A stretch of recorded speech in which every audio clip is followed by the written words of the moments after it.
മണപ്പുറം തട്ടിപ്പ് കേസിലെ പ്രതി ധന്യയ്ക്ക് കുഴൽപ്പണ സംഘങ്ങളുമായി ബന്ധമെന്ന് പോലീസ്. പണം കടത്താൻ കുഴൽപ്പണ സംഘങ്ങളുടെ സഹായം ധന്യയ്ക്ക് ലഭിച്ചു. കേസിൽ കൂടുതൽ പ്രതികൾ ഉണ്ടാകുമെന്നും പോലീസ് വ്യക്തമാക്കി. കേസ് ക്രൈംബ്രാഞ്ചിന് കൈമാറും. തട്ടിപ്പ് പണം മാറ്റിയത് 8 അക്കൗണ്ടുകളിലേക്കാണെന്ന് പോലീസ് കണ്ടെത്തിയിട്ടുണ്ട്. കഴിഞ്ഞ 4 വർഷത്തിനുള്ളിൽ 8 അക്കൗണ്ടുകളിലൂടെ 8000 ട്രാൻസാക്ഷൻ നടത്തിയിട്ടുണ്ട്.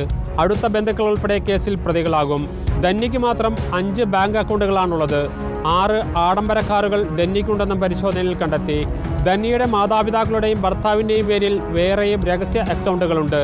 ഭർത്താവ് ബസന്തിൻ്റെയും അച്ഛൻ്റെയും അമ്മയുടെയും അക്കൗണ്ടുകളിലേക്ക് വലിയ തുക വന്നതിനാൽ ഇവരും കേസിൽ പ്രതികളാകാനാണ് സാധ്യത.